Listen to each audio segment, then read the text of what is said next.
Assalamualaikum warahmatullahi wabarakatuh, sahabat beriman. Setiap muslim pasti menginginkan untuk menyempurnakan rukun Islam dengan menunaikan ibadah haji. Tak terkecuali muslim yang ada di Indonesia. Setiap tahun, ribuan jemaah haji asal Indonesia menunaikan ibadah haji. Lalu apa sajakah fakta seputar jemaah haji Indonesia? Ini dia ulasannya untuk Anda. Tonton terus video ini hingga akhir hanya di channel Islam Populer. Namun sebelum lanjut, jangan lupa klik subscribe, like dan lonceng notifikasi untuk mendukung channel ini agar terus menyiarkan syiar Islam.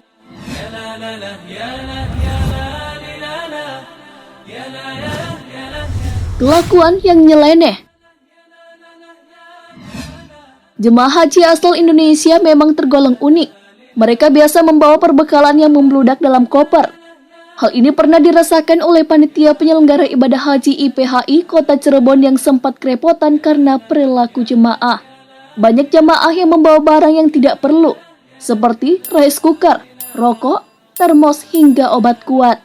Alasan jemaah membawa rokok karena harga yang ditawarkan di Tanah Suci berlipat-lipat, bahkan sampai 5 kali lipat dari harga di Indonesia. Dilansir dari merdeka.com, cerita lain dari kelakuan nyeleneh lainnya adalah jemaah haji asal Solo pernah kedapatan membawa beras dan rice cooker. Tak hanya itu, ada juga makanan kering dan telur. Jemaah beralasan bahwa hal itu dilakukan untuk mengisi perut ketika pagi hari. Namun akhirnya, pemerintah Arab Saudi menerapkan aturan baru pada 2014 untuk jemaah haji, yaitu dilarang memasak makanan sendiri, sehingga tidak ada satupun pemondokan menyediakan dapur khusus untuk mengolah makanan. Di daerah lain, tepatnya di Makassar, seorang jemaah haji kedapatan membawa minuman beralkohol hasil fermentasi tape ketan hitam yang dikemas dalam botol ukuran kurang lebih setengah liter. Hal itu untuk obat anti lelah agar kuat menjalani ibadah haji di Tanah Suci. Cairan fermentasi tape ketan hitam dilarang dibawa karena mengandung unsur alkohol. Cairan itu bisa menimbulkan letupan sehingga akan menimbulkan keresahan penumpang dan jalhad lainnya.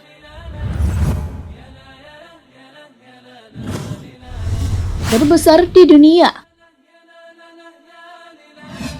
Tahun ini Indonesia mendapatkan penambahan kuota 10.000 jemaah haji. Dengan penambahan ini menjadikan Indonesia sebagai negara pengiriman jemaah haji terbesar di dunia.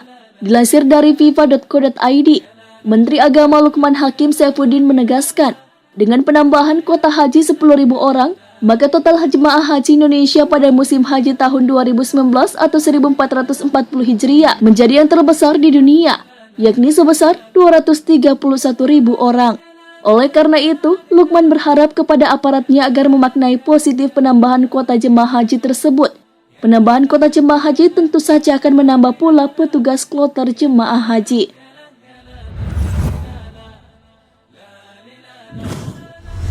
Tertib dan taat peraturan. Walaupun jumlah jemaah haji asal Indonesia menjadi terbesar, namun hal itu tidak membuat jemaah tidak terkontrol, urakan, dan gaduh. Yang terjadi malah sebaliknya. Jemaah Indonesia dikenal tertib dan menaati peraturan. Hal itu adalah pengakuan otoritas Arab Saudi kepada pemerintah Indonesia.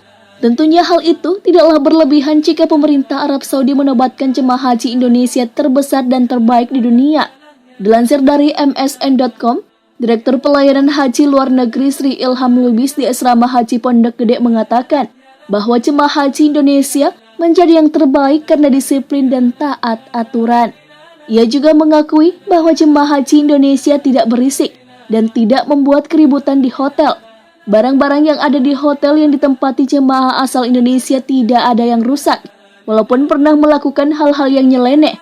Tapi sekarang, jemaah haji Indonesia digelar sebagai jemaah yang taat aturan dan tertib.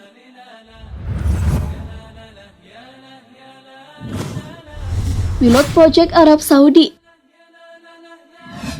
Dengan predikat sebagai jemaah haji terbesar dan terbaik, pemerintah Arab Saudi menjadikan jemaah Indonesia sebagai pilot project dengan selalu dilibatkan dan diutamakan dalam penerapan kebijakan baru regulasi haji di Arab Saudi. Hal ini dapat dilihat pada tahun 2014 saat penerapan e-haji. Pemerintah Arab Saudi meminta Indonesia sebagai negara yang pertama kali menerapkan sistem haji elektronik bagi jemaah hajinya. Dilansir dari fifa.co.id, Direktur Pelayanan Haji Luar Negeri Sri Ilham Lubis juga mengakui hal tersebut, seperti saat penerapan perekaman biometrik. Indonesia juga diminta menjadi yang paling pertama menerapkannya.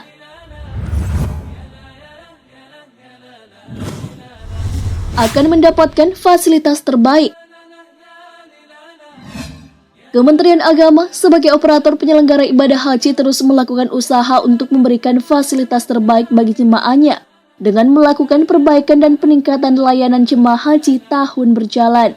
Hal ini dilakukan sebagai evaluasi dari tahun-tahun sebelumnya. Oleh karena itu, beberapa fasilitas terbaik akan disiapkan pemerintah demi kenyamanan jemaah haji Indonesia tahun 2019. Fasilitas yang akan diterima tersebut adalah sistem zonasi pemondokan berdasarkan embarkasi awal atau satu daerah, catering menyesuaikan cita rasa daerah, layanan bus salawat 100%, tenda di Arafah full AC, penambahan toilet di Mina, layanan fast track di Arab Saudi atau jalur cepat, layanan imigrasi dan bagasi jemaah. Sistem sewa hotel dari Blocking Time saat ini sudah 75% hotel disewa full musim. Dilansir dari msn.com, Dirjen Haji dan Umroh Kemenak Nizar Ali mengakui bahwa inovasi-inovasi yang dilakukan ini dalam rangka memberikan pelayanan terbaik bagi jemaah haji Indonesia.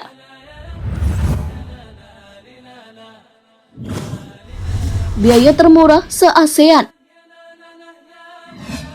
Kemenak bersama Komisi 8 DPR telah sepakat mengenai besaran rata-rata biaya penyelenggara ibadah haji BPIH tahun 2019 atau 1440 Hijriah adalah rata-rata Rp35.235.602 atau setara dengan 2.481 US dollar.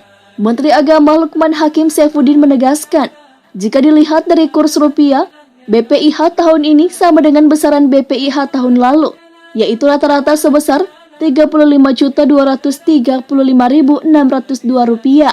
Namun jika dalam kurs dolar Amerika Serikat, BPIH tahun ini justru lebih rendah, yaitu 151 US dollar. Sebab rata-rata BPIH tahun 2018 sebesar 2.632 US dollar. Lukman menegaskan bahwa biaya BPIH Indonesia adalah yang paling murah se-ASEAN yang menunaikan ibadah haji. Jika dibandingkan negara ASEAN lainnya, Singapura memiliki rata-rata di atas 5.000 US dollar, yaitu 5.176 US dollar pada 2015. 5.354 US dollar tahun 2016, 4.436 US dollar tahun 2017, serta 5.323 US dollar tahun 2018. Negeri jiran tahun 2015 sebesar 2.750 US dollar, tahun 2016 sebesar 2.568 US dollar, sedangkan tahun 2017 sebesar 2.254 US dollar. Dan 2018 sebesar 2.557 US dollar. Jika dibandingkan dengan Indonesia, rata-rata negara kita tahun 2015 sebesar 2.717 US dollar. 3 tahun berturut-turut adalah 2.585 US dollar di 2016, 2.606 US dollar di 2017, dan 2.632 US dollar di 2018. Jika dilihat BPIH Indonesia lebih tinggi dari Malaysia, namun Menak mengatakan bahwa biaya BPIH yang dibayarkan jemaah Indonesia lebih murah. Hal itu karena ada 400 US dollar atau setara 1.500 rial Saudi yang dikembalikan lagi kepada setiap jemaah haji sebagai biaya hidup atau living cost di Tanah Suci.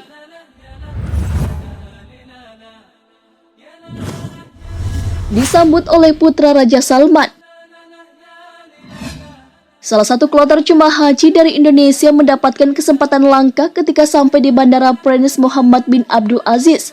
Saat itu pukul 12.30 waktu Indonesia Saudi, pesawat Garuda Indonesia yang membawa jemaah haji asal embarkasi Jakarta kloter JKG-11 mendarat di Bandara Prince Muhammad bin Abdul Aziz pada Minggu 14 Juli. Terdapat hamparan karpet merah, tentara dan pria bersorban. Mereka adalah rombongan putra Raja Salman, Pangeran Faisal bin Salman bin Abdul Aziz bin Saud. Salah satu jemaah yang bernama Manural Hidayat mengaku kaget dan tegang ketika melihat tentara membawa senjata. Ia menyangka adanya pengawalan dari tentara karena pemeriksaan jemaah haji. Namun ternyata ada penyambutan dari putra Raja Salman. Dilansir dari nationalcontent.co.id, Pangeran Faisal bin Salman bin Abdul Aziz memberikan sambutan hangat sebagai ucapan selamat datang dan salam berbahasa Arab. Manarul dan Pangeran Arab Saudi itu pun sempat berjabat tangan. Diakui oleh Manarul bahwa pangeran tersebut mengatakan, "Ahlan wa sahlan ila Madinatul Munawwarah." Kemudian mengucapkan, "Assalamualaikum." Dan tentunya langsung disambut oleh laki-laki berusia 27 tahun tersebut. Nah, sahabat beriman, itulah beberapa fakta tentang jemaah haji asal Indonesia. Nah, dengan beberapa keistimewaan itu, semoga menjadi pelecut semangat untuk segera mengunjungi Baitullah. Wallahu a'lam bishawab. Wassalamualaikum warahmatullahi wabarakatuh.